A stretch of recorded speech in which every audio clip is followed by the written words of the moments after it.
nini kilichoko ndani yake ya neno, msinililie mimi bali jilieni ninyi. Imekuja kwa mfumo wa swali. Kwa hiyo wewe mwenyewe Roho Mtakatifu, maadamu Roho wa Mungu amemwagwa kwa kila mtu aaminie, aongozwe na Kristo, maana yake kuna kila mtu Roho wa Mungu ataleta tafsiri sawa sawa na anavyopenda yeye, kwa sababu mazingira yako sio mazingira yako, kwa sababu atasema na wewe sawa sawa na yeye anavyotaka uelewe. Mimi naweza nikawa nimeandaa kwa mfumo wa watu wengi, lakini yeye Roho Mtakatifu anakusemea kwa mfumo wa wewe ili akufanye uelewe wewe. Haleluya! Kwa sababu Mungu anastahili. Mungu hatazami wengi, Mungu anatazama moja, yule ambaye anatamani, anashauku. Wanaweza sika ndiye anayetazama, kwa sababu kila mmoja ana mfumo wa maisha wake. Kwa hiyo hawezi kutuunga pamoja, anamtazama mmoja baada ya mwingine. Wanaweza sika sana. Twende kitabu cha Luka sura ile ya 23 mstari wa 27 mpaka 31. Yesu, amen. Tasoma kwa jina la Yesu, Luka 23:27 mpaka mstari wa 31. Mkutano mkubwa wa watu wakamfuata na wanawake waliokuwa wakijipiga vifua na kuomboleza. Yesu akawageukia akasema, enyi binti za Yerusalemu, msinililie mimi, bali jililieni nafsi zenu na watoto wenu. Kwa maana tazama, siku zinakuja watakaposema, heri waliotasa na matumbo yasiyozaa na maziwa yasiyonyonyesha. Ndipo utakapoanza kuiambia milima, tuangukieni, na vilima, tufunikeni. Kwa kuwa kama wakitenda mambo haya katika mti mbichi, itakuwaje katika mti mkavu? Amen. Haya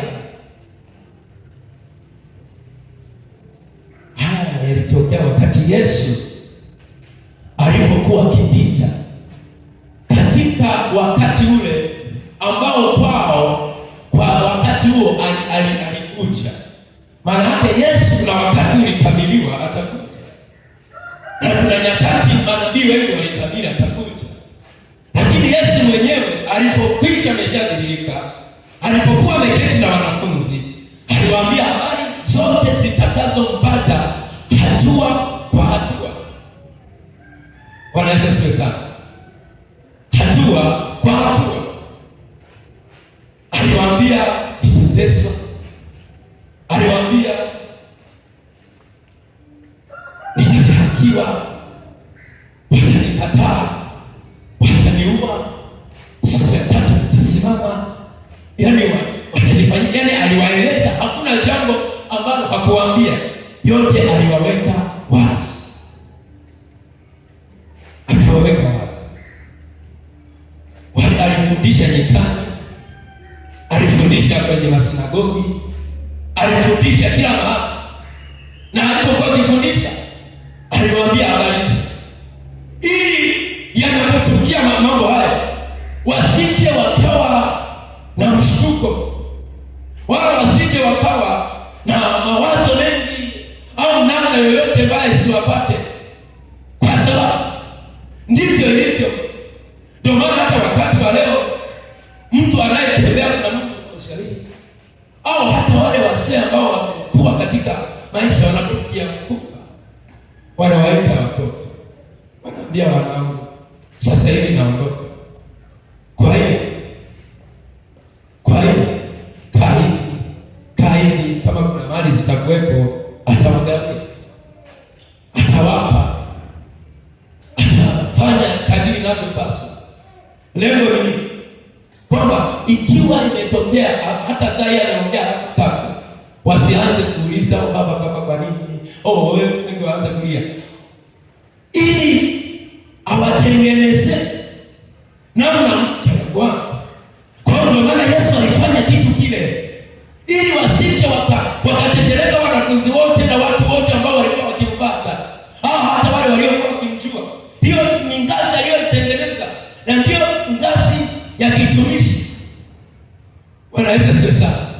Ndio maana watumishi wote wanapokuwa wakipita kwenye changamoto au wakiona wanafika mahali, wanawafanya watu wao, wanamwambia Bwana, kwa hili na hili na hili na hili tufanye hivi, kaa hivi, enenda hivi, ili kwa sababu ili hata likija kutokea jambo lolote asije kawepo mtu wa kuumizwa kupita kiasi au wa kupata shida juu ya lile jambo, bali akae chini na kutengeneza au na kuendeleza au na kusimama bila baya lolote kupata. Sasa Yesu amekwisha kukamata, Yesu akadhihakiwa, Yesu anambebeshwa msalaba, Yesu anapigwa, wengine wakimtemea mate, lakini alipokuwa akienda mbele katika changamoto ile, katika wakati ule, sasa anashangaa tena, hawa kina nani? Anashangaa, anasema Yesu akasema, mkutano wa watu wakamfuata na wanawake waliokuwa wakipiga vifua na kumwombolezea. Huenda moyoni mwake alishangaa, hawa vipi? Hawa watu sikuambia haya mambo yote? Wanaweza sio sana, sikuambia kwamba mimi nitapita katika haya, sikuambia kwamba nitateswa. Mbona wanafanya hivi? Kwa sababu Yesu aliona mbele au aliona ndani ya mtu. Huenda aliwaona mitazamo yao katika kuja kwao ilikuwa tofauti na kile alichowaambia. Huenda walikuwa na uchungu unaopitiliza, au huenda walikuwa na namna nyingine ndani ya mioyo yao inayopitiliza. Waweza kushangaa sana, akageuka pamoja na pito lile alilokuwa nao, pamoja na kusongwa na watu waliokuwa wakisema kila mtu la kwake. Lakini maandiko yanasema sura 28 Yesu akageuka akawageukia. Kwa nini wageukia? Ni kweli alikuwa katika changamoto, ni kweli alikuwa ni mwalimu wao, ni kiongozi wao, alikuwa anasema ni mwana wa Mungu, ni kweli, lakini ameshawaambia. Ni kweli wakati wa changamoto au wakati wa huzuni watu kulia, lakini haikupaswa kwao, kwa sababu alisema haleluya, kwa sababu alikuwa ameshawaambia. Ndio maana akawageukia. Haikuwa jambo rahisi. Ni sawa sawa, kwa mfano kama baba yako ameshakwambia yote na liadha ameshaweka mezani na tayari ameumwa pale, anashangaa labda amepeleka hospitali pale, halafu anashangaa unakaa pale kwenye kitanda unalia, unaongea mambo mengi zaidi, hata kushangaa na msipande. Hii ni njia ya wote. Kwa hiyo ni kitu ambacho Yesu alijaribu kuwatengeneza wanafunzi wake kwamba anaenda ndio kuteswa, lakini imeandikwa na ilikuwa imepaswa haya yatoke, na aliwaambia kwa nini wanalia, kwa nini wanawake wa Yerusalemu wameacha mambo mengi wakaanza kulia. Wanaweza asifiwe. Ndio maana swali kasema nini kilicho ndani ya neno msilieni. Jambo la kwanza kama naandika, Yesu alitaka watambue kwamba iko sababu ya kuona hatua mpya ya kimatengenezo. Yaani Yesu katika kusema yale yote baba yako ameshakupa mirathi, haina maana anapokupa anasikia kufanya nini. Anataka manake anaondoka na ameshakwambia, anataka sasa ukae kimatengenezo, ujitengeneze sasa kama mtu mzima au kama msimamizi au kama kuna yote katika mwendelezo unaotoka sasa mahali pale. Huenda ulikuwa unatembea kwa kumtegemea, huenda ulikuwa unatembea kwa ajili ya kwake kwa namna yake, lakini sasa maanake ile kukupa ile habari, anataka sasa urudi ujisimamie sasa, ujitengeneze kimatengenezo. Maanake alitaka watambue kuwa iko sababu ya kuona hatua mpya ya kimatengenezo pale kwenye haki au mazingira, yaani unapotolewa kwenye mazingira pale haki unapoondolewa au mazingira uliyoyazoea yanapo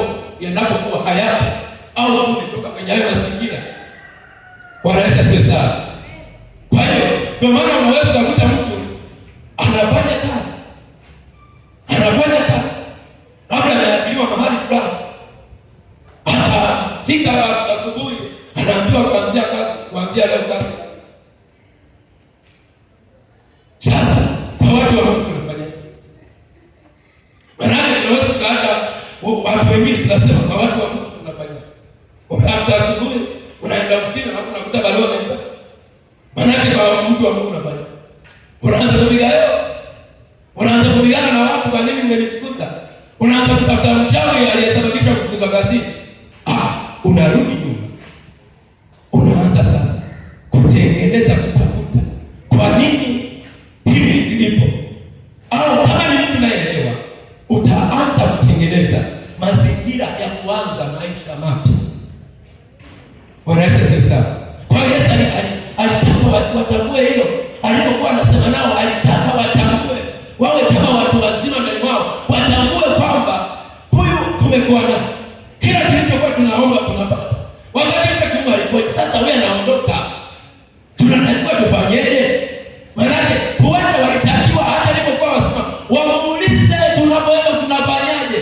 Sasa wakati wakawa kikundi kikubwa, mkutano mkubwa wa watu. Maana Biblia inaposema mkutano mkubwa wa watu, hao ni watu wengi.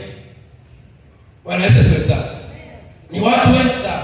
Mkutano ukawa na hata ukiomboleza, ukilia, ukipiga kifua, lakini kilio kile, kubiomboa kifua kile, kunena maneno yaliyonenwa wao, Yesu akawageukia, akawaambia, akasema, enyi binti za Yerusalemu, msinililie mimi, bali kilieni nafsi zenu na watoto wenu. Kwamba mimi napita katika hili, lakini sasa mbele huko kuna matatizo makubwa yatakayowapata watoto wenu endapo kama msipoanza leo mkatazama kesho ya vizazi vyenu na ninyi wenyewe. Kuna jambo kubwa linaweza likatokea hata likawapata hata zaidi ya hili. Kwa hiyo tengenezeni, kilieni nyinyi, tazama kesho yenu, msitazame mimi. Maana mimi nimeshakwambia yote, lakini mbona mnalia? Mbona mnafanya hivi? Mbona hamwelewi kinachoendelea? Maana nikitoka kuelewa. Ndio maana mama mmoja nikawa namwangalia kwenye mtandao, binti yake kama amefariki, watu wakaanza kulia. Watu wamelia pale sana, wamelia. Yule mama akasema jamani, mimi na presha sije mkasababisha mambo mengine, kwani mimi mna uchungu kuliko nilia. Kwa sababu gani yule mama alisema? Kwa sababu Mungu, yule mama alijua kanuni ya Mungu, kwamba wakati baya linapotokea si wakati wa kutazama ile baya, ni wakati wa kuketi chini na kutengeneza mambo yanavyotakiwa kutengenezwa ili uanze mwanzo. Tunaelewana? Ndipo inavyotakiwa. Usiketi chini ukaanza kulia sana au kuwa na huzuni sana. Maana yake unaweza ukakuta umemkosea Mungu au ukapoteza mwelekeo wa kule ulikokuwa unaenda. Ndio maana kuna wakati unaweza kuwa na mipango mizuri kwenye maisha, kwenye huduma, kwenye kazi na watu au na bosi wako. Kabla hujafikia ile mipango, bosi wako labda anafukuzwa kazi au anaondolewa au anafariki. Je, unashia njia? Kitu cha muhimu ni kuketi chini. Wakati usitumie wakati wengine wanapolia, wewe usitumie wakati wa kulia. Wewe utumia wakati wa kuona hatua, wa kutengeneza kile kitakacho kuzidisha kuendelea, si wakati wa kulia. Kwa maana hata wakati mwingine kanisani, nyumbani yametokea changamoto, imetokea hili na hili, watu usimama sana wakilia, kila mtu ananena na kwake, ila sio mpango wa Mungu. Mtu wa Mungu hachukui muda katika kulalamika sana, hachukui muda mwingi katika kuomboleza sana, hachukui muda mwingi. Ni mtu anayerudi akatafakari kama Daudi aliyefanya. Daudi alipokuwa amekwisha kuwa na akaomba maji, akavaa nguo zake. Kwa sababu gani? Ndani yake alikuwa anatafuta utulivu, ile hali isije ikamchanganya, ikamtoa kwenye mwendelezo. Maana kufa kwa mtoto ule isingekuwa kikomo cha ufalme, wala isingekuwa kikomo cha Daudi. Maana anahitaji hata kama mtoto wake aliyekuwa anampenda au anamdhamini amekufa, lakini ana hatua nyingine ya kimaisha. Anatakiwa kuendelea mbele, anatakiwa kusimama kama mfalme, anatakiwa kusimama kama kiongozi, anatakiwa kusimama kama baba wa familia, anatakiwa kusimama kama namna Mungu alivyomwita, sio kukaa chini na kulala au ametafuta uende kama sasa hivi mtu atakwenda huyo mtoto karuga na fulani, unachukua mapanga unaenda kukata. Wewe ukizidi kulia atakuvuruga, ukizidi kulia utapata shida. Lakini Yesu kilichomfanya Daudi ni kuona, kutambua kwa watu wale kwamba nini kinatendeka wakati amekuwa nao. Haleluya, tunaelewa? Bwana Yesu asifiwe. Sijui kama tunaelewa.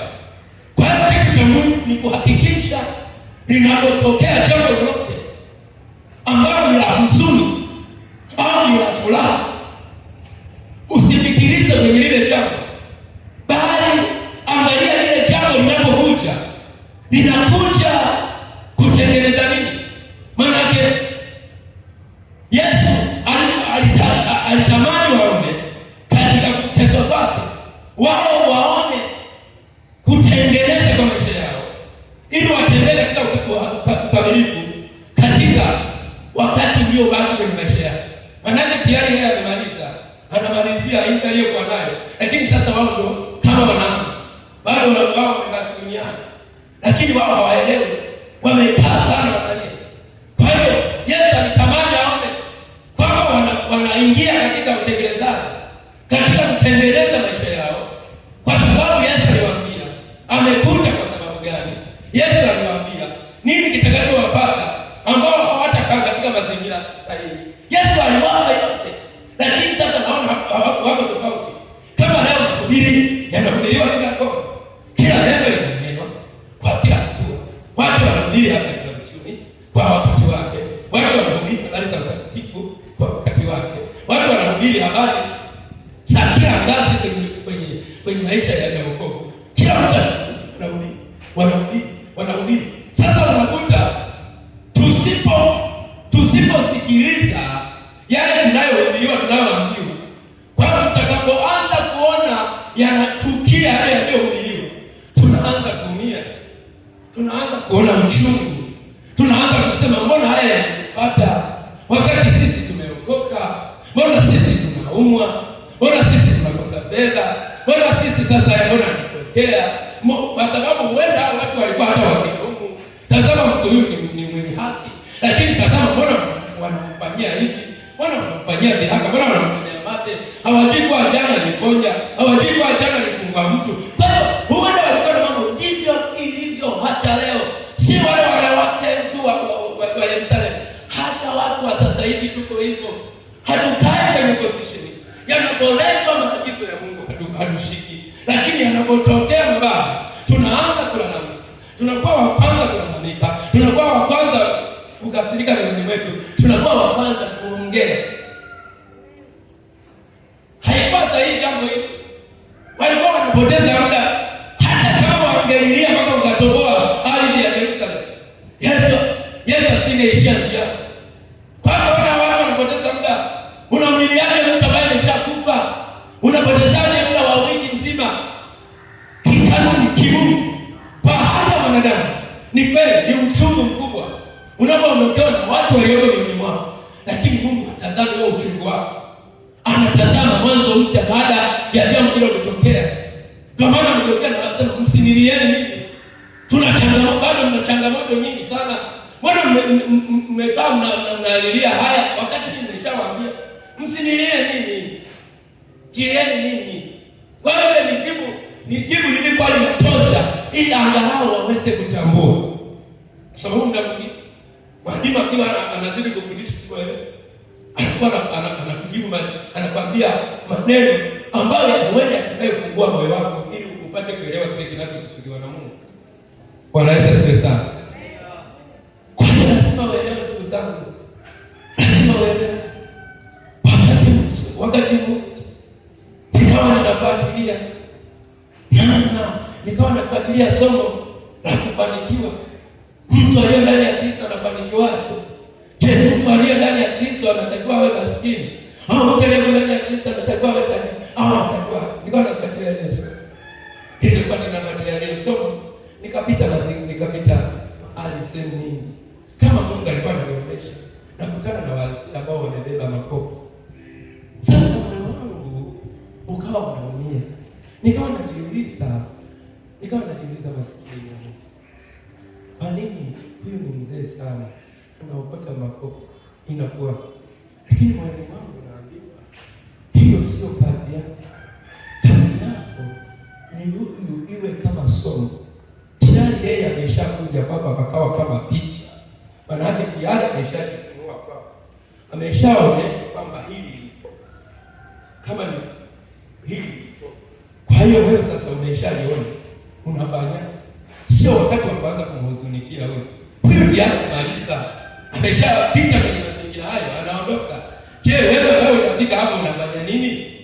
Sijui kama tunaelewana. Yesu anateswa. Yesu analia, anaumia. Yesu anapita katika mateso, lakini lile ilikuwa ni mazingira yake kama picha, ili wanaomuona wajifunze kwamba kuna namna kuweza kutengeneza.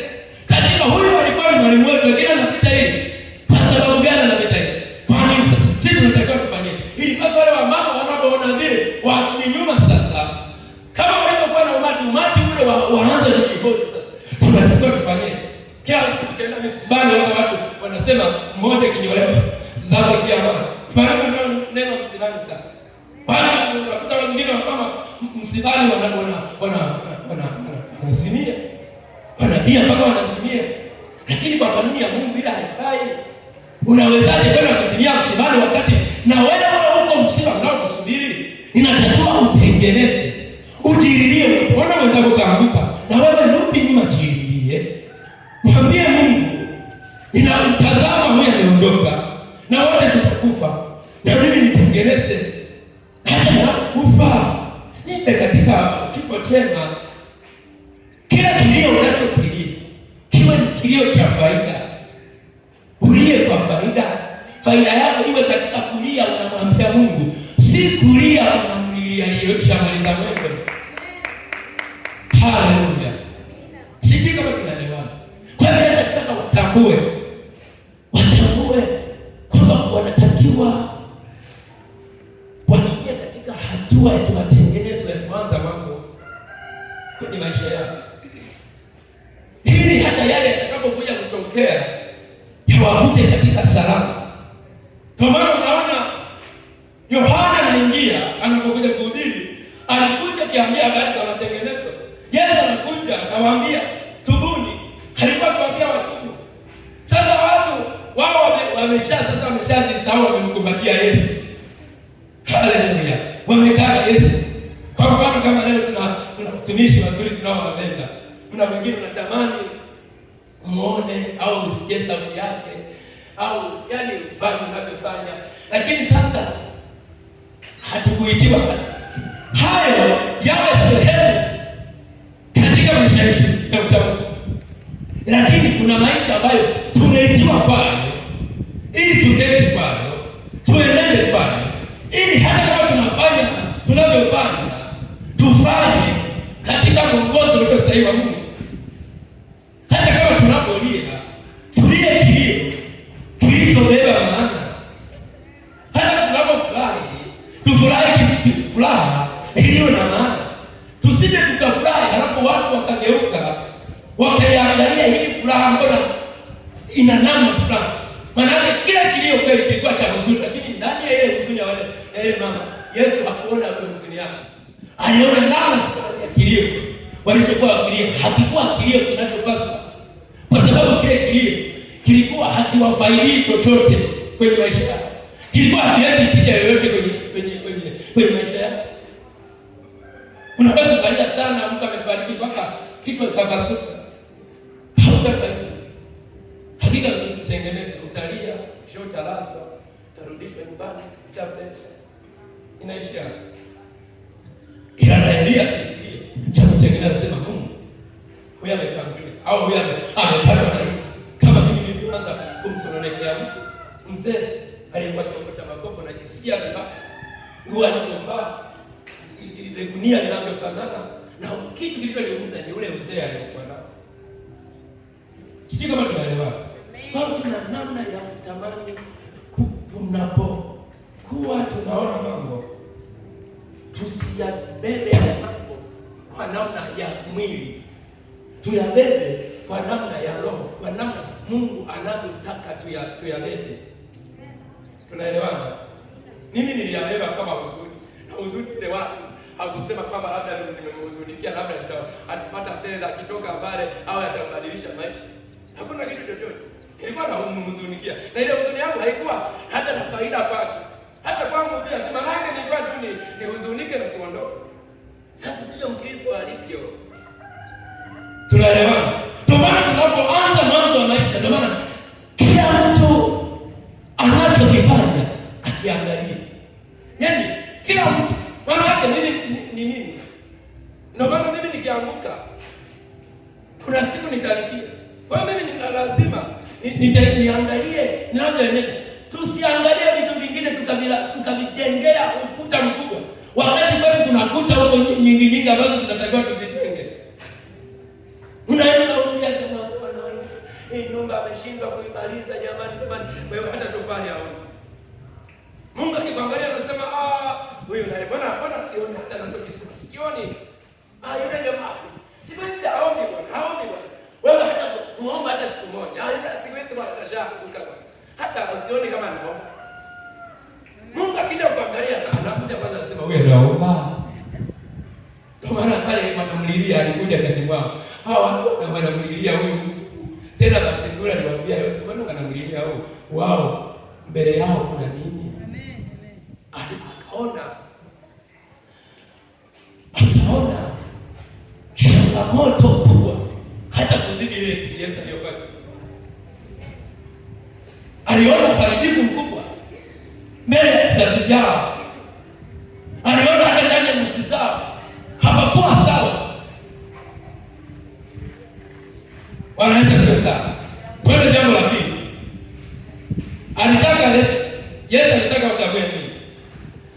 Watambue kuwa iko sababu ya kuanza maandalizi ya kutekeleza au ya kutekeleza. Alitaka watambue kwanza kwamba kutambua iko sababu ya maandalizi au ya kuanza maandalizi ya kutekeleza. Maana yake tayari hapa mwanzo tumeona walitakiwa kwanza watengeneze, kwa sababu kilio walichokuwa wanalia kilikuwa cha kwao. Walikuwa hawalii sawasawa na Mungu anavyopaswa walie. Kwa hiyo wao walitakiwa waone matengenezo, warudi. Walipoona mwalimu wao kakamatwa, wao walitakiwa warudi, watengeneze maisha mapya na mazingira mapya. Jambo la pili, Mungu alitamani wao, Yesu alitamani waone maandalizi, wanaanza maandalizi. Kwa sababu tayari naenda, lakini sasa wao wamewaacha huko duniani. Lazima mtakiwa waone na maandalizi ya kuketi katika yale yaliyokuwa amewaagiza. Bwana Yesu asifiwe sana. Wao ni maandalizi. Wao na utekelezaji. Tayari wameshaona kitu. Je, wanatekeleza nini? Je, utekelezaji wao ulikuwa kulia? Au utekelezaji wao ulikuwa ni kunungunika? Au utekelezaji wao ulikuwa ni kufanya nini? Lazima waingie kwenye kutekeleza. Kwamba mimi hapa palikuwa pamepunguka hapa, palikuwa pamepunguka hapa, na tekeleza hapa na weka hivi na ishi hivi na nenda hivi. Hizi ndivyo inatakiwa ili mazingira mabaya yatakapokuja kama alivyokuwa amenena, ili awakute wako katika hali nzuri. Kwa lazima mtu watu elewe. Unapoona jambo, unapoona huenda ile jambo linakuhusu, kama mimi ile nafsi iliniambia hivi, nikaanza kujichunguza mimi nikoje. Nimeandaa mazingira yangu ya maisha.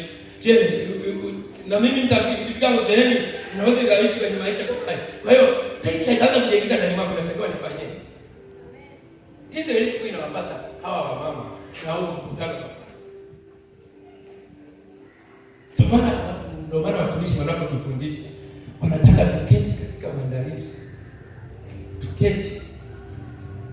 Kuna siku hata aliuliza tulichojifunza Jumapili, mimi mwenyewe kilikuwa kuna unajua hivi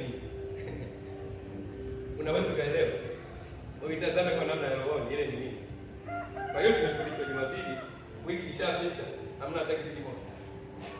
Lakini likija kutokea jambo linaloendana na yale aliyofundishwa, tutaanza kuhuzunika wenyewe, tutalia sisi wenyewe, tutaanza kusema kila mtu anavyosema. Sisi kama Wakristo tunavyotakiwa kuishi, tunatakiwa tuishi tofauti, tunatakiwa tuone tofauti. Maana wale wao wangekuwa watu wenye akili, kila Yesu alichokuwa anakisema walitakiwa wakishike benefit, ili hata Yesu anapomwona anafanywa vile, wao waone jambo lingine la kufanya, sio kulia. Maana unapoona vile mtu manake ameishiwa cha kufanya, umeishiwa. Mtu wa Mungu huwezi kufanya hivyo. Ndio maana nenda kwenye misiba ya watu wa Mungu kweli kweli, ujione. Unaweza kufikiri ni wewe unaonekana kama mbele. Nimeenda kwenye msiba jirani yangu, mume wake kafariki. Yule mama anaimba tenzi za rohoni, watu wanavinyana wananiambia inawezekana huyu alikuwa labda anamnyima hela. Haikuwa jambo rahisi. Lakini yule mama aliona sawa, huyu ni mume wangu kafa, lakini nafanyaje? Hata nikilia sana lazima narudi kwa Mungu kwanza. Akajua kwa Mungu atasimama kama Mungu. Kwa hiyo hakuwa anashaka. Yeye aliimba tenzi za rohoni na sisi akatuhamasisha tukaanza kuimba. Wakati wengine walikuwa na huzuni, wakaanza kufurahi, wakaimba na tenzi wakapiga makofi. Hiyo ni hatua nzuri. Baba, unapoona anguko la mtu yoyote, usitumie anguko kama kukuvuruga. Tumia anguko kukupa au kukutengeneza. Unajiangalia, hili anguko la huyu linanihusu nini hapa? Halinihusu. Au na mimi naendelea hapa. Au halinihusu, lakini ngoja nitengeneze mazingira ambayo hayataleta hilo anguko kwenye maisha yangu au kwenye kizazi changu au kwenye wokovu wangu au kwenye nyumba yangu. Hicho kitu mtu wa Mungu anatakiwa kufanya. Haleluya.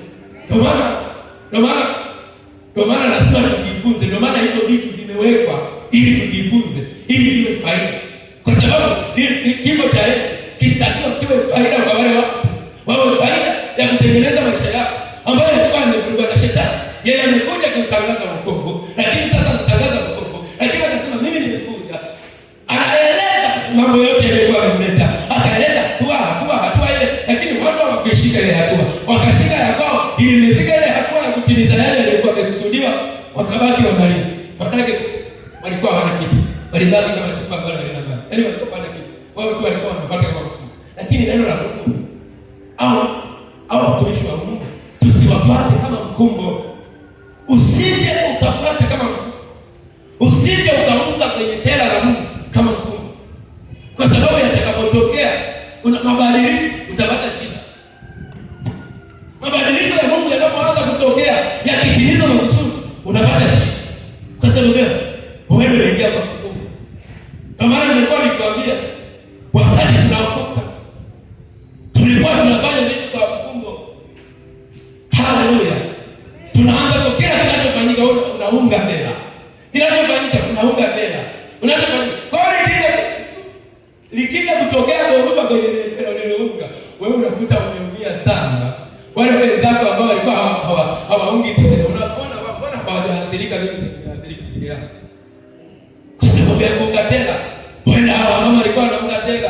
Sasa makanisa ya leo, hata tunaposema makanisa ya uongo, mama unakuta wewe unaunga tena. Wanapenda kuunga tena. Yaani wanaunga tena, ukisikia hiki wanaunga na wanawekea mkazo. Ikitokea baya wanawekea mkazo.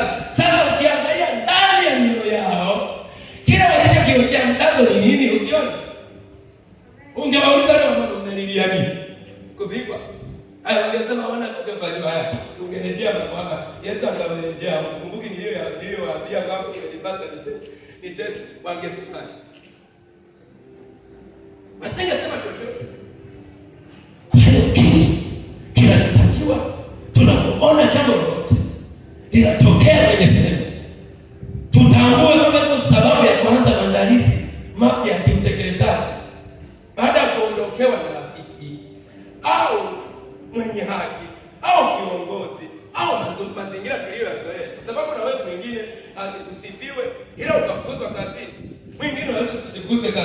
Ila likatokea jambo lingine. Mwingine inaweza kutokea kadiri ya mazingira wewe unayo. Kwa hiyo mazingira yasikufanye wewe ukaanza kuomboleza kilio kisichokuwa na faida. Ukisoma kwenye kitabu cha Zaburi kinasema wakamlilia Mungu katika shida zao. Hebu mtumishi wa Mungu nisomee hapo kidogo. Watu nikuonyesha watu waliolia kwa faida. Hawakulia kwa hasara. Ndio maana hata leo nilikuwa najaribu kubaneleza hao watu walipolia walipata faida gani? Sio? Wewe kwenye maisha yako ni kilio gani? Au kwenye huduma? Au kwenye familia yako unalia kilio gani?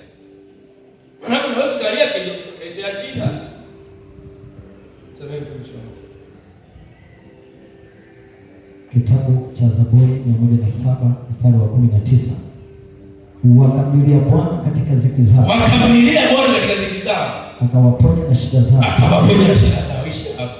Hivi hao watu wangeiona ile shida wakaanza kulia, ingetokea nini? Wakalia tu Bwana, ipe Bwana, kila siku tunalala, jamani tunalala. Kila siku hapana, haiwezekani hatuna. Ndio wakaanza kulia au wakatumiana au wakaanza maneno, hii ingewasaidia nini? Lakini walipoona, kwa sababu walitambua kwamba ziko ahadi za Mungu katika maisha, walitambua kwamba Mungu amesema neno hili, kwamba hili hata shida inapokuja walijua wanafanya nini.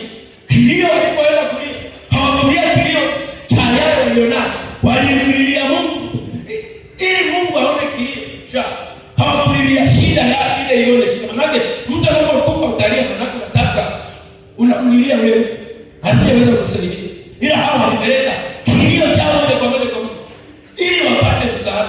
Ndio maana Mungu aliwaponya na shida zao. Haleluya! Huenda wangemdauri wanamuona Yesu, huenda wangerudi nyuma wakamlilia Mungu wasema, Mungu tufanye nini? Ona mwenye haki ameondolewa kwetu, ona Mungu wetu ameondolewa kwetu, tufanye nini? Huenda Mungu angewaambia kumbuka leo, waambie. Tunaelewana? Kwa sababu kila shida usililie kile unachokiona kilicholeta ile shida. Kilio chako kisibezi sana pale. Amina. Tambua kwamba uko wakati wa kuweza kutengeneza. Wakati Ezekia naomba alipokuwa naomba angezidi kusema aliye kwa ajili ya maumivu ya ugonjwa angekufa kwa wakati ule, angekufa kabisa. Lakini kilio chake alipogeuka ukutani akatambua kuwa Mungu anaweza kumwongezea. Alipotulia akapata ile wazo ya kwamba Mungu, nikigeuka kwa Mungu, nikitengeneza kwa Bwana, nikitengeneza kwa Bwana au nikigeuka kwa Mungu, naweza nikapewa siku. Kwa hiyo hii akili yake haikuwa ya kawaida. Wewe usijue kufikiri hili jambo lilikuwa la kawaida. Haiwezi kumpata mtu anayeliambia hofu wakati wa shida, anapopita kwenye magumu. Kwa sababu Bwana, ukiwa unaishi bila utaratibu, litakalotokea lazima ulie.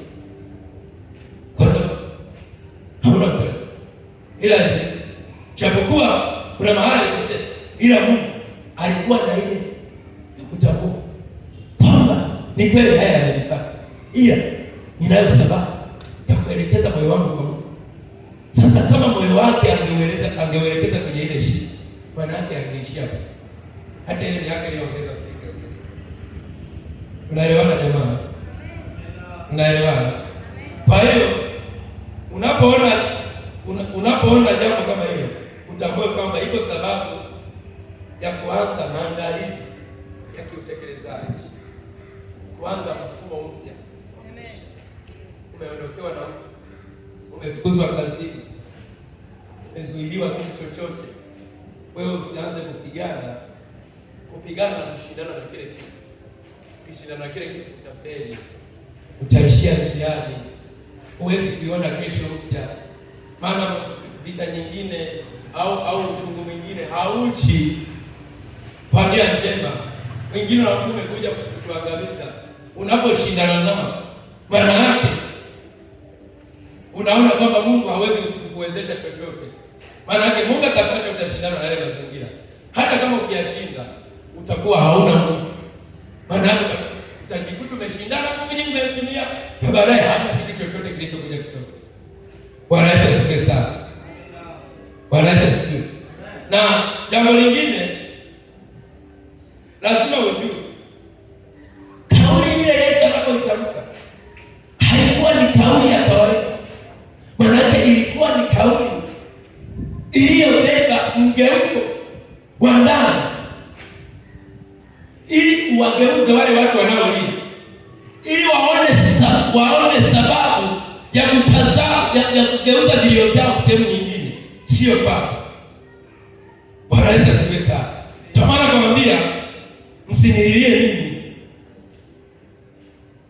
Kwa maana kuna sababu ya kila mmoja kusimama kujililia yeye, kujitathmini yeye, kujiangalia yeye mbele za Mungu kwenye hatua zake. Usiwe mwepesi wa kuona ya wengine, usiwe mwepesi wa kuangukia ya wengine. Ikiwa Bwana amekutuma viangukie, basi viangukie. Ikiwa Mungu hajakutuma, acha.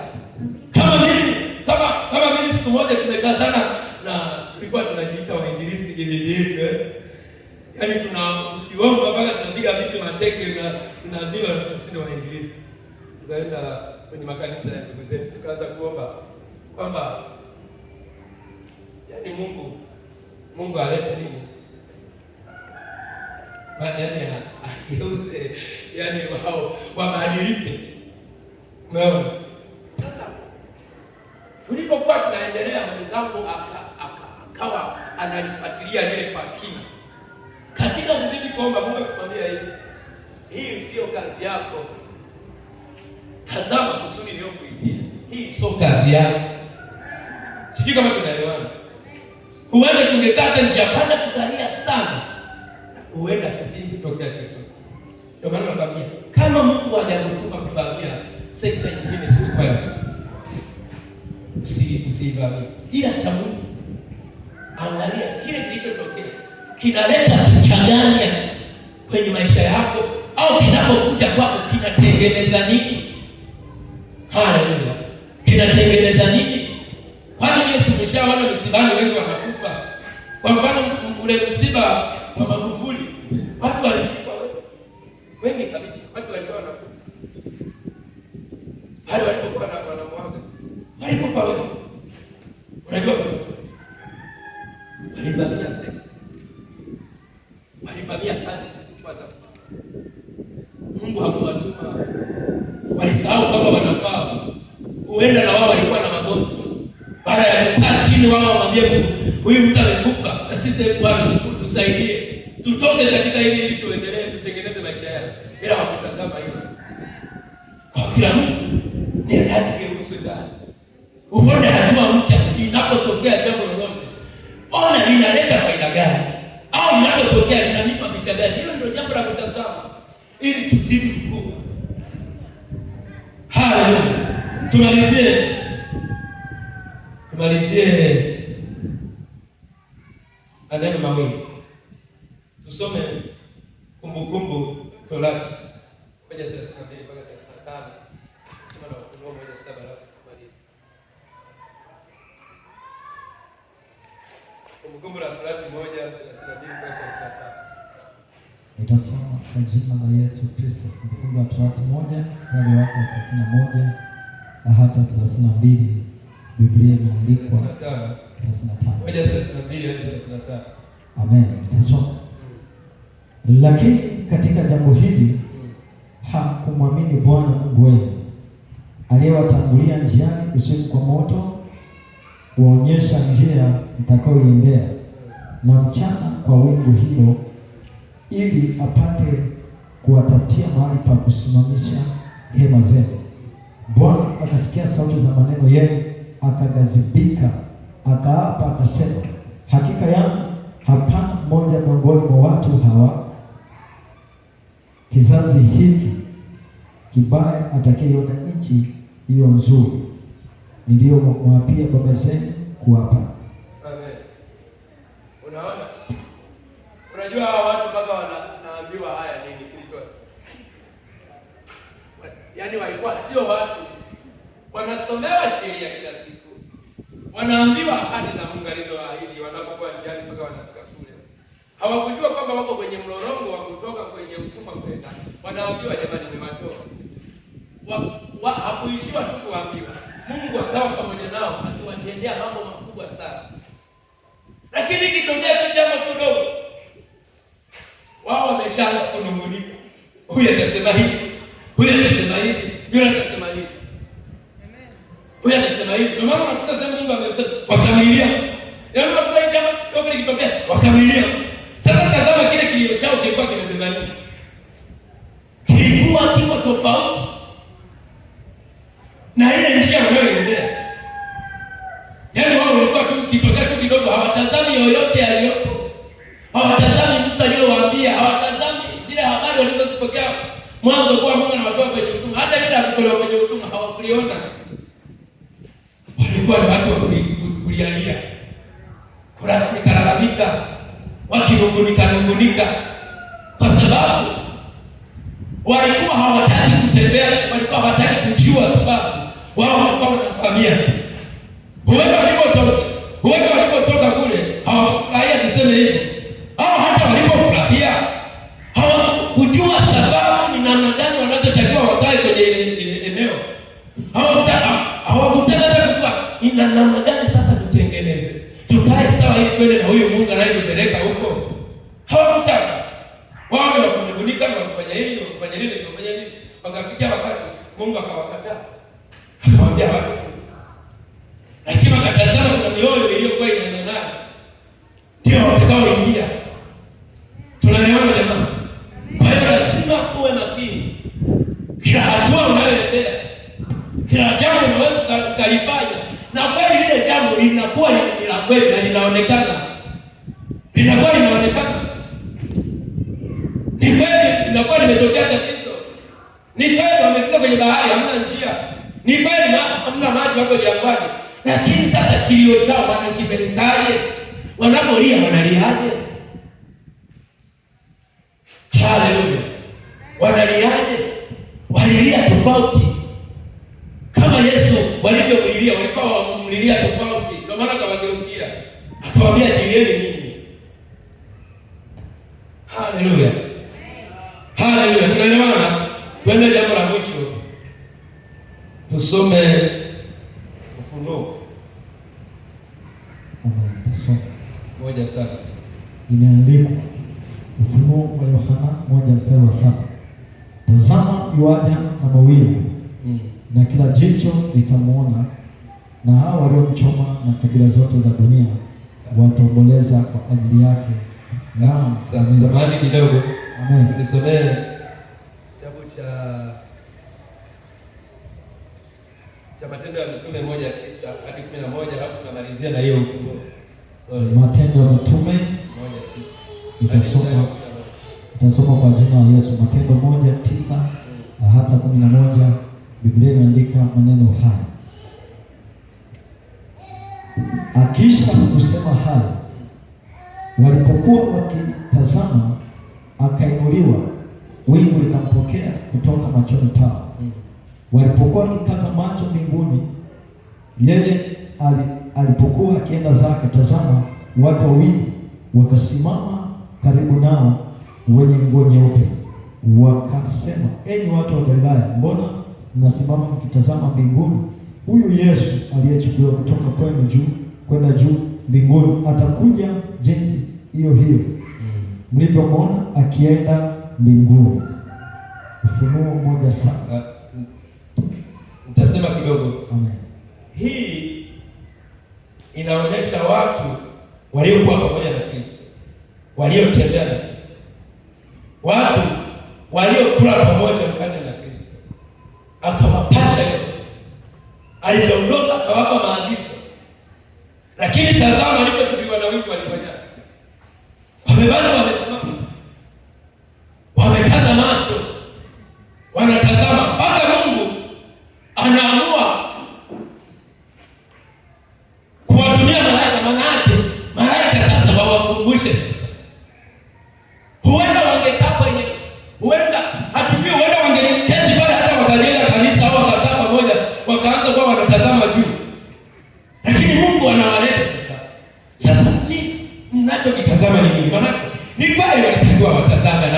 lakini sasa wao wakazidi kutazama. Ndio maana malaika anawaambia hivi, anawaambia enyi watu wa Galilaya, mbona mmesimama mkitazama mbinguni? Wanaweza sasa, kwa nini wanauliza swali hili? Nini kilichoko ndani ya swali hili? Lazima ili uelewe, lazima uelewe namna ya swali lile. Kwa nini wanauliza hivi? Ni kwa mfano, labda ni kwa mfano ndugu yako umemsindikiza yako anapanda na ndege, halafu kama unaangalia ile ndege inavyopaa, halafu mtu anakuuliza wewe, kwani unatazama hiyo ndege? Unajua kuna swali ndani yake. Hawa wameambiwa wahubiri wafanye nini, lakini wao hatujui ilikuwa ni muda gani mpaka malaika wakisema nao. Huenda halikuwa ni tendo la muda mdogo. Inawezekana walikaa pale, inawezekana saikolojia yao, mitazamo yao, na huenda mioni mwao kuna namna ilivyokuwa inatazama pale. Walikuwa wanasema mtazamo wao ulikuwa tofauti. Sio kama tunaelewana. Tumalize na kitabu cha Ufunuo, malizie. Moja sawa. Nasoma kwa jina la Yesu Kristo. Ufunuo wa Yohana 1:7 imeandikwa, tazama yuaja na mawingu, na kila jicho litamwona, na hao waliomchoma, na kabila zote za dunia wataomboleza kwa ajili yake. Amen. Amen. Kwa hao watu Yesu alichokuwa anapaa, kitu cha kwanza alichokuwa anataka wafanye, walitakiwa wafanye, kwa sababu alisema ninaenda, halafu nitakuja kwake. Maana alichokuwa anataka wakimbie katika lile jukumu na kutekeleza, waanze mwanzo sasa. Yesu tayari ameshauri tunafanya nini? Tuanze sasa lile kusudi ambalo tumeambiwa tulifanye. Waanze kuhubiri, waanze kufanya lile, waanze kufanya lile. Sasa wao tu wamekaa. Ukiingia kwa ndani, mtazamo waliokuwa na utazama haukuwa wa kawaida. Ukisoma kama kusoma, unaona tu walitazama, lakini mpaka malaika wanasema nao. Maana tunapoona Mungu mpaka amehusisha malaika, hilo sio jambo dogo. Ndio maana ukiona unapita katika pito gumu au una kifungo vinazopelekea Mungu anamtuma malaika kuja kwako, sio kifungo cha kufunguliwa kwa kawaida. Ndio maana unaona mpaka malaika wanasema na watu, kila kitendo walichokuwa wanakifanya kilikuwa inawezekana walikuwa ndani ya mioyo yao, hata wanapanga wakae pale, wao wanatazama tu. Ndio maana wanawauliza, enyi watu wa Galilaya, mbona mmesimama kutazama mbinguni? Na huko anakuambia kwamba wakati huko aliwaambia kwamba kama alivyoenda ndivyo atakavyorudi. Kwa hiyo maana kulikuwa kuna jukumu wanatakiwa wafanye, ili anapoenda anaporudi ile jukumu likute wameshalitimiza. Na Yesu anapokamatwa pale, wale wamama walitakiwa waingie kwenye utekelezaji, watengeneze maisha yao, watengeneze nafsi zao, watengeneze vizazi vyao, watengeneze mazingira ambayo hata kizazi kinachokuja kikae katika mapenzi ya Mungu, au kikae katika mwongozo ambao Kristo alifundisha. Maana alifundisha hatua kwa hatua kwa kila mtu. Maanake Yesu alitamani waone wanaanza ile mikakati kama hawa ambao wamekaa wanaangalia, wanakaza tu macho mbinguni, wanaangalia tu. Kama kule ukisoma kwenye kitabu gani wale waliokuwa wanazunguka, Mungu amewapa kuzunguka, lakini amewaambia, lakini wao wakazidi kuzunguka mpaka Mungu akasema yatosha mlizozunguka mlimo. Mpaka Mungu anasimama na kumwambia yatosha. Maana yake tayari wameshazoea, kila siku wanazunguka, yameshakuwa maisha. Inawezekana hata wamama yalikuwa maisha yao ni kulialia. Inawezekana wasingegeuzwa, wangekuwa ni watu wa kulia kila siku, wanamlilia Yesu. Inawezekana hata watu hao wangekaa wanatazama tu juu, wanatazama juu bila jita yoyote. Ndio maana sisi tumepatwa na changamoto nyingi, kwa sababu tunapopewa position fulani, tunapoingia kwenye ile position, tunakaa kama tulivyoikuta, hatujui tunapambazuka, tunawaza vile vile, hatukui, tunabaki pale. Kwani upagani unaanzaje? Upagani unaanza mtu aliyepokea anapokea vizuri kabisa. Endapo asipoelewa lile jambo kwa undani, analiishi vile. au anazoelea mazingira yale yale kila siku hivyo hivyo, kila siku hivyo. Lakini Mungu, Yesu akawa anatamani sasa watambue kile kilichobebwa ndani yao, ili waweze kuelewa na kubadilika. Mungu ndiye hapa. Asante kwa ajili ya saa hii, uaminifu ni wako na ukweli wako. Asante kwa ajili ya neno hili. Najua Roho Mtakatifu umesema ni kama aelewe sawa sawa ulivyogusa moyo wako. Neno hili mkalipractice kwenye mioyo yako.